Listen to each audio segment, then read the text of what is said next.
ஐயா ராஜர் வந்தனா மகாராஜர் வந்தனா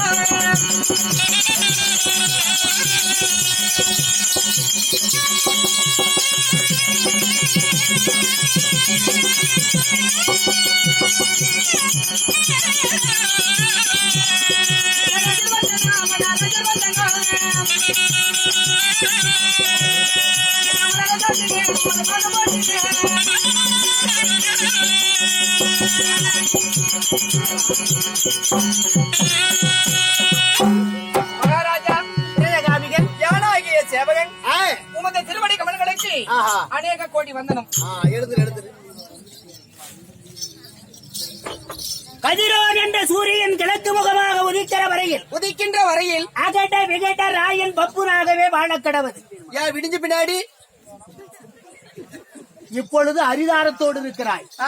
அரிதாரம் கலந்த உடனே அது கடைந்தவுடன் சுயரூபத்தில் என்ன மனநிலை இருக்கிறதோ அப்படிதான் வாழ்க்கை அமையும். நைட்டு 6 வழி சோறு வழி நாடகம். ஆமா, பொம்னாடிக்காரெல்லாம் வந்து அடிச்சுட்டு போவாங்க. அடி வாங்கிட்டு போயிரு, நாங்க சம்பளத்தை வாங்கிட்டு போயிடுறோம். காலையில் நீ வீடு வந்து சேர்ந்தாங்கன்னா இல்லைன்னா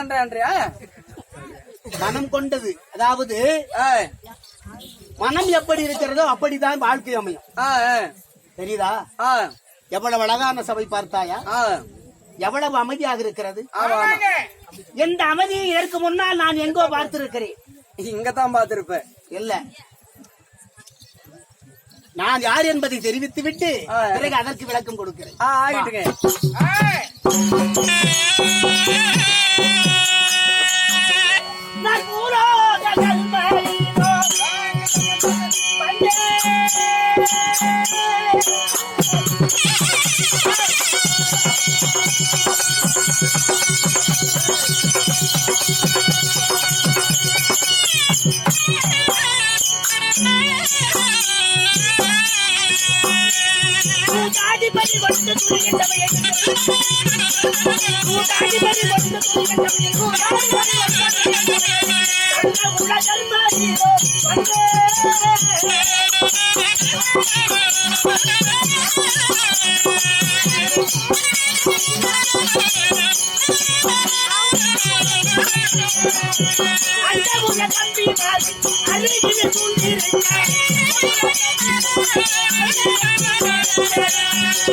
அந்த உள்ள தம்பி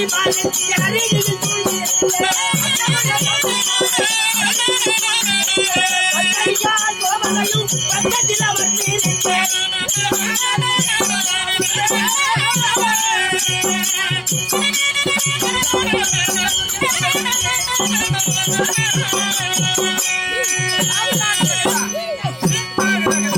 காமிகன் மகாராஜா பாண்டு மகாராஜனுக்கும் குந்தம்மாதேவிக்கும் யமதர்மனுடைய அம்சத்தினால் பிறந்த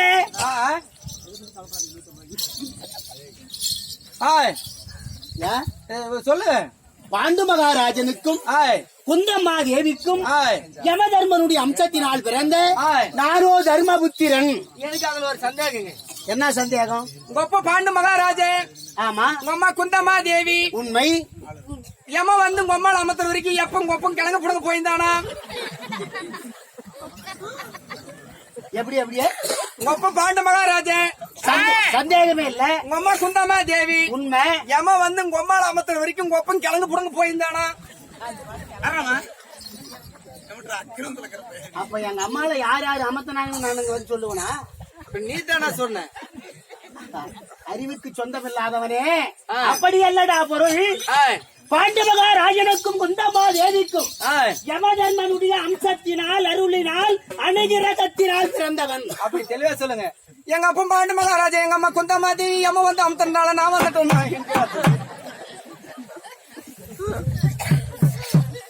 சபை இவ்வளவு அதிகமா இருந்துச்சுன்னா அதுல 2 விதமான எஃபெக்ட் இருக்குது நமக்கு. அதிகமான சபை இருக்கும் போது, அமைதியா இருக்கும் போது ஒரு சொல்லு அதிகமா பேச வேண்டி வரும். சலசலப்பு அதிகமா அமைஞ்சினாக்கா தொண்டை வலி எடுத்துன்னு கம்மன் உள்ள போயிடுறதும் உண்டு. ஆனா எங்களுக்கு எது ஈஸின்னா, ஃபர்ஸ்ட் வரும்போது 500 பேர் உட்காருவாங்க. கொஞ்சம் நடுத்தரமான ஒரு பாதி ராத்திரிக்கு ஒரு வேஷம் வந்துச்சுன்னா 50 பேர் இல்லைன்னா 60 பேர் உட்காந்து இருப்பாங்க. இல்ல இன்னைக்கெல்லாம் எல்லாமே உட்காந்து இருப்பாங்க. இல்ல ஏன் சொல்ல வரேன்னு கேளு. அந்த 50 பேர் 60 பேர் யாரு தெரியுமா? யாரு? போனவங்க போட்டோம். தெருக்கூத்துனா நமக்கு பிடிக்கும் தானே. தெருக்கூத்தில் என்ன சொல்லுகிறார்கள் என்று பார்க்கலாம். வகுத்த நிரப்பின்னு வந்துட்டோம். காது நிரம்பவில்லை. செடிக்கு உணவில்லாத போதுதான் சிறிது வயிற்றுக்கு இயப்படும் என்றான் வள்ளுவர். இல்லையா? அப்படி என்றால் செவிச்செல்வம் என்பது செல்வத்திலேயே தலையாதது என்று சொல்லுகிற பொழுது இவ்வளவு கூட்டத்தை பார்த்து எதையும் நாம சிறுவாடு வச்சுலாம் போக முடியாது. என்னது சிறுவாடு புடிச்சு அடக்கிறது, ஒரு வேஷத்தை நிறுத்திட்டு ஆடுறது, இப்படி எல்லாம் இப்படி ஒரு மனப்பான்மை இப்ப ஆட்டக்காரனுக்கு கூட வரும்னா வராது.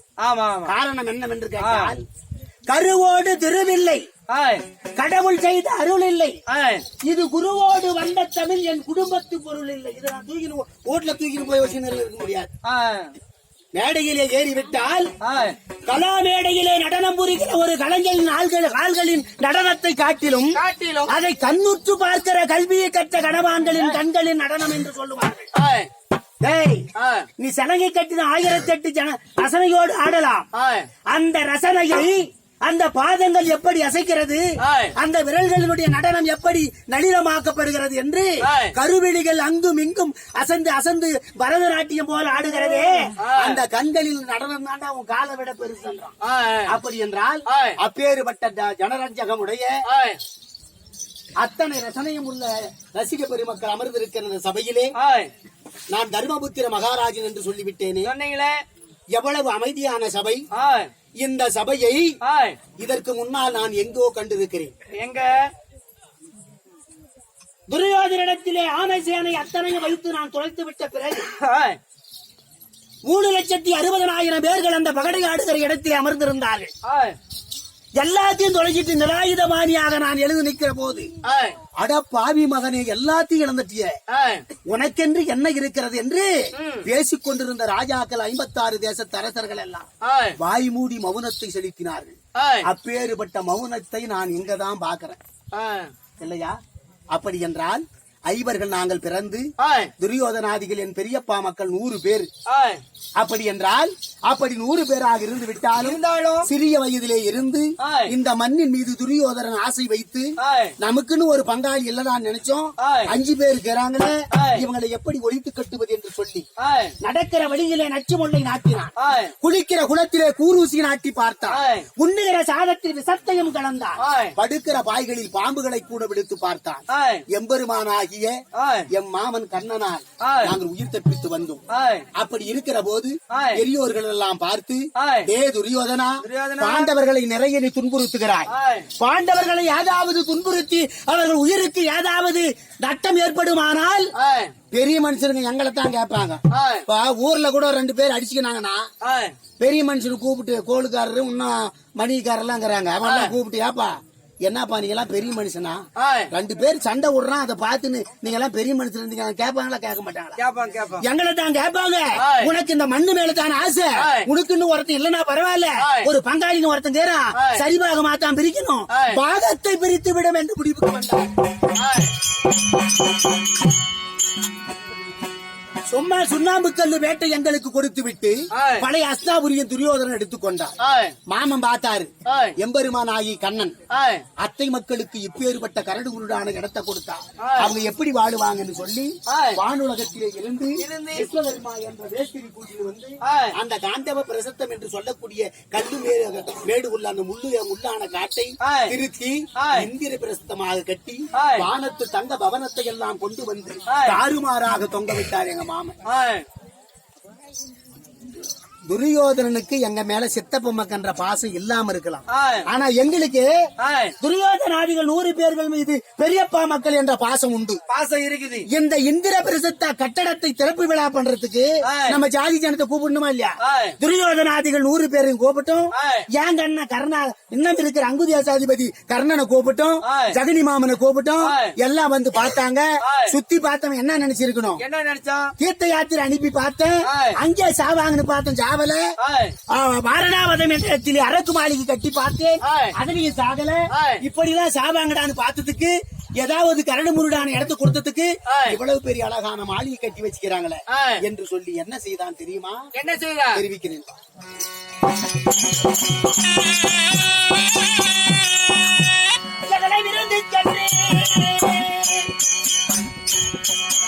அவன் வரவழைத்து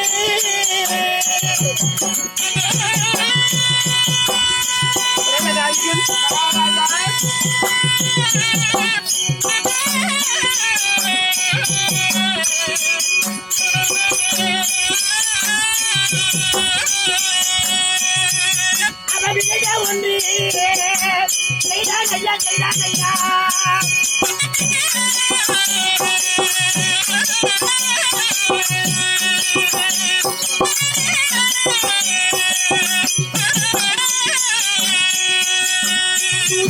சொல்லி என்னை தொண்டரவு செய்தாரையா, சொல்லி என்னை தொண்டரவு செய்தாரையா,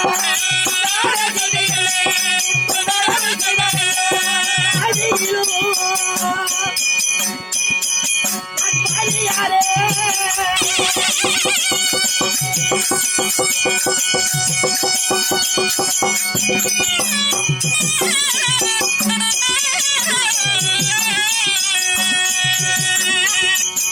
பெருமானி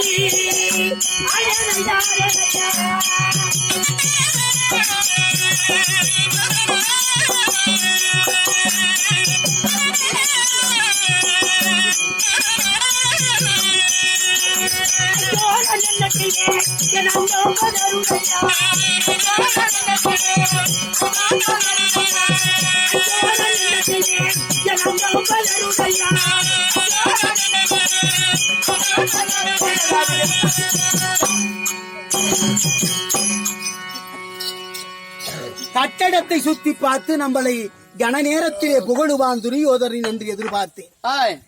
எல்லாவற்றையும் சுத்தி பார்த்து விட்டு ஆய். சகுனியோடு ஏதோ நயனமாக பேசி ஆய். அவன் நாட்டுக்கு சென்று ம். விருந்துக்கென்று எங்களை ஐவர்களை வரவழைத்து ஆய்.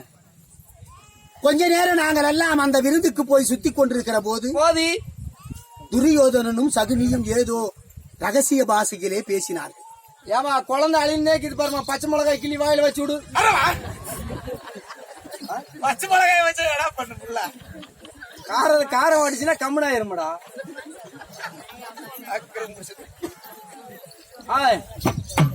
இருவரும் பேசிவிட்டு துரியோதனன் என்னிடத்திலே வந்து அண்ணா ஆய். சாப்பாடு ஆகிறது கொஞ்சம் லேட் ஆக மாட்டேங்குது, அதுவரை யாதாவது விளையாடலாமா என்று கேட்டான். ஆய் டேய், ஆய் ஒரு நாட்டுக்கு ஒரு அரசன் என்பவன் அந்த நாட்டு மக்களுக்கு தாய் போல. ஆய் அப்பேறுபட்ட அரசன் ஆய். மக்களுடைய நலனை கருத வேண்டுமே ஒழிய நமக்கு என்ன விளையாட்டு கிடக்கு ஆய் என்று சொல்லுகிற போது ஆய். சகுனி அருகிலே வந்து ஆய். சும்மா பொழுதுபோக்குக்காக விளையாடலாம் என்றான் சகுனி. ஆய் சரி என்று நானும் அமர்ந்தேன். ஆய் அப்படி அமருகிற போது மோதி நான் என் சார்பிலே நான் அமருகிறேன், ஆய் துரியோதனன் சார்பிலே சகுனி அமைத்து விட்டான். ஆய் அப்படி அமருகிற போது ஆய் சூது ஆடுகிறோம். ஆய் அந்த சூதிலே ஆய் நாடு நகரம் ஆய் ஆனை சேனை ஆய் கொடி முடி ஆய். தம்பிமார்கள் ஐவர்களையும் வைத்து தோற்றேன். ஆய். கடைசியிலே பத்தினி பாஞ்சாலி வைத்து தோற்று விட்டேன்.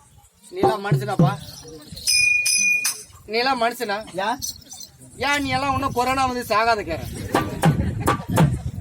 ஏன்பா? சூதாடத்துல மண்ணை வைக்கலாம், மனை வைக்கலாம், பொண்ணை வைக்கலாம், பொருளை வைக்கலாம். சரி. அட அதை விட பித்தமா இருந்தா கூட கட்டின பொண்டாட்டி கழுத்துல இருக்கிற தாலி கூட வச்சு ஆடலாம், பாவாடை கூட வைக்கிறான், என்னமோ வைக்கிறான். சரி.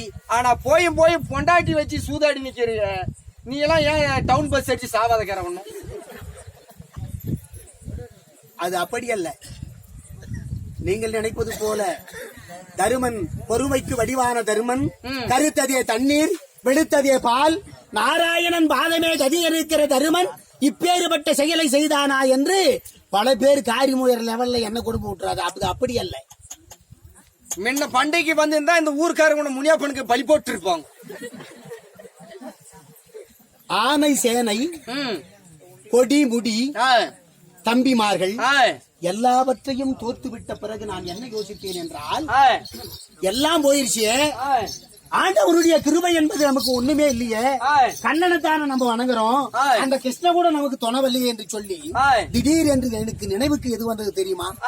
எல்லோருக்கும் மனைவி என்பவள் ஒரு வாய்த்தான், எல்லோருக்கும் மனைவி என்பவள் வாய்ச்சா, ஆனா எனக்கு வாய்த்தாலே பத்திரி பாஞ்சாலி ஒரு அங்கத்திலே பிறக்காமல் அக்கினியிலே பிறந்தவன், நெருப்பிலே பிறந்த நீலவண்ணனின் தங்கை. அப்பேறுபட்ட என் பத்தினி பாஞ்சாலி கொண்டு வந்து அந்த பகடையிலே வைத்தால் இழந்ததையெல்லாம் பெற்றுவிடலாம் என்ற அப்பாசியிலே வைத்து கடைசியில் கண்ணனுடைய திருவிளையாடலும் அந்த பாஞ்சாலியுடைய மகத்துவம் ஒன்று சேர்ந்தால் யாரும் வெல்ல முடியாத சூழ்நிலையாகிவிட்டது. எல்லாவற்றையும் தோற்றுவிட்டு நிராயுதபாணியாக நிற்கிறேன். அப்பதான் எங்க பாட்டம் பேசும்போது கேட்டாரு, துரியோதனா, தருமர் இழந்தது இழந்ததுதான், அவன் ஆட்ட இழந்தது இழந்ததுதான், நாங்க இல்லன்னு சொல்லல. ஆனா அவனும் பங்காளி, அவனும் வாழணும். இழந்த நாட்டை தரும மறுபடியும் வாங்கணும்னா என்ன அதற்கு பிராயசித்தம் சொல்கிறாய் என்று கேட்டாங்க. அதுக்குதான் துரியோதனன் சொன்னா, தருமன் 12 பொருளை வைத்து என்னிடத்திலே தோற்றிருக்கிறான், அதனால் 12 வருடம் காட்டுக்கு செல்ல வேண்டும் பாண்டவர்கள். பத்தினி பாஞ்சாலி வைத்து தோத்திருக்கிறான், அதனால 1 வருஷம் 5வது வருடம் நாட்டிலே மறைந்து இவர்கள் தான் என்று தெரியாமல் வாழ வேண்டும். எனக்கு ஒரே பயம், பக்கத்திலே இருந்த என்னுடைய பீஷ்மர் ஆகிய எங்க பாட்டன், குருவாகிய துரோணர், குருவர் குருவாச்சாரியாரு, இன்னும் நல்லவர்கள் கெட்டவர்கள் நான் சேர்ந்து என் தோல் மீது கையை வைத்து, தருமா கவலைப்படாது, 13 வருஷத்தை 13 நிமிடமாக நினைத்துக்கொள், அந்த 13 நாட்கள் கழித்து 13 மாதங்கள் கழித்து 13 வருஷத்தை கழித்து விட்டு நீ வந்தால் பங்குல பிரகாரம் உனக்கு பாதி நாட்டை வாங்கி கொடுக்கறேன்னு சொன்னாங்க. இப்பொழுது நாங்க என்ன நிலையில இருக்கிறோம் தெரியுமா? 12 வருடத்தை காட்டிலே கழித்தோம், ஓராண்டு 5வது வருடத்தையும் கழித்தோம், கழித்து விட்டு இன்றைக்கு ஓரிடத்திலே தங்கி இருக்கிறோம். அந்த இடம் எந்த இடம் தெரியுமா? உபலாயம் என்று சொல்லக்கூடிய இடம். அந்த உபலாயங்கிறது யாருக்கு தெரியுமா? என்னுடைய மகன் ஆகிய அர்ஜுனன் மகன் அபிமன்னனுக்கு விராடராஜனுடைய மகன் ஆகிய உத்தரியை திருமணம் செய்யும் போது அது உத்தரிக்கு சீதனமாக கொடுத்த இடம். அது சீதனமாக கொடுத்தாங்களோ எப்படி கொடுத்தாங்களோ, அது சமந்தி இடம் பங்காளி காலில நீண்டு கூட கொடுக்கலாம், ஒரு சமந்தி கேவலமா இருக்கலாமா? இருக்கக்கூடாது. அப்ப இடம் கிடைச்சிருச்சுன்றதுனால துரியோதனிடத்தில் நம்ம நாட்டை கொடுத்து உட்காந்துக்கலாமா? அதனால விடிந்தால் மாமன கண்ணனை வரவழைத்து அவனிடத்திலே நாடு கேட்க அனுப்பணும். நாடு கேட்க அனுப்பணும். அதனால இப்பொழுது எங்கள் மாமனுக்கு வரவழைத்து எங்க மாமனுக்கு பாத பூஜை செய்யணும். ஏன் பாத பூஜை செய்யணும்னா 12 வருஷம் நாங்க காட்டுல இருந்தோம் இல்லையா, 1000 மல்லர்களை மடித்திருக்கிறோம், அசுரர்களை கொன்றிருக்கிறோம். இப்படி 1000 பேரை கொன்னது எங்க தலைமையிலுக்கு அந்த தீட்டு இல்லையா? நீ கொன்னியா? நீங்க கொன்னீங்களா? நாங்களே கொல்லனா கூட அது ஏகப்பட்ட பிரச்சனைகளுக்கு உள்ளாகி பெரிய பெரிய வீரர்கள் மடித்திருந்தாலும் அந்த தீட்டுலாம் அந்த கர்மம் எல்லாம் எங்க தலைமையில. அதனால எங்க மாமனுடைய பாதத்தை கழுவி அவருக்கான புஷ்பம் என்னன்னு கேட்டு அந்த மலரை எங்கிருந்தாலும் பறித்து வந்து அவர் காலடியில வச்சு அவரை வணங்கி அவரை நாளைக்கு துரியோதனங்கிட்ட எங்களுக்கு நாடு வேணும்னு கேட்க இருக்கிறோம். அதனால முன்னொரு காலத்திலே யாரையும் கேட்காத நான் பகடை ஆடி சூதாடி இன்னைக்கு என் பொழப்பு இங்க வந்து இந்த தெருவுல கட்ட வேண்டிய நிலைமை எனக்கு வந்துருச்சு. மறுபடியும் அந்த நிலைமைக்கு நாம போக கூடாது. அதனால கலெக்டர் ஆபீஸ்ல வேலை செஞ்சு வந்தாரு. அதனால சொல்றது சரிங்க. அதனால என் மனைவி ஆகிய பாஞ்சாலி அழைக்கணும், என் தம்பிமார்களை அழைக்கணும், அவங்களை எல்லாம் கூப்பிட்டு எப்படா இதுக்கு யோசனை என்று கேட்டு அதற்கு தகுந்தவாறு அடுத்த கட்டத்தை நகர்த்தணும். அதனால அந்தபுரத்திலே பத்தினி பாஞ்சாலி பாஞ்சாலி அம்மன் அழைத்ததாக அழைத்தோம்.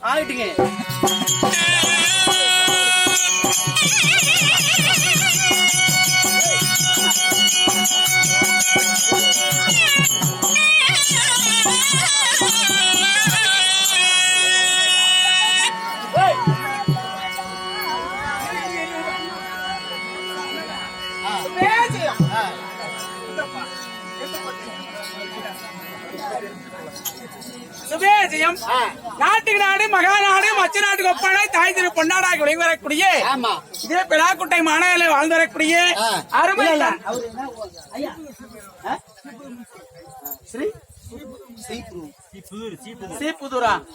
ஸ்ரீபுதூர் முனுசாமி ஐயா கொடுக்கக்கூடிய காஞ்சானம் யாருக்காக? பெருமாள் சாமி மேல எம்பெருமானாகி விளைவரக்கூடிய ஏழுமலை வெங்கடேச பெருமாள் மீதிலே பணத்தை கொடுத்திருக்கிறார்.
இதே ஸ்ரீபுதூர் மாநகரில் வசித்து வரக்கூடிய அருமை அன்னார் முனுசாமி கொடுக்கக்கூடிய காஞ்சானம் இஷ்டகுல தெய்வமாய் விளங்கக்கூடிய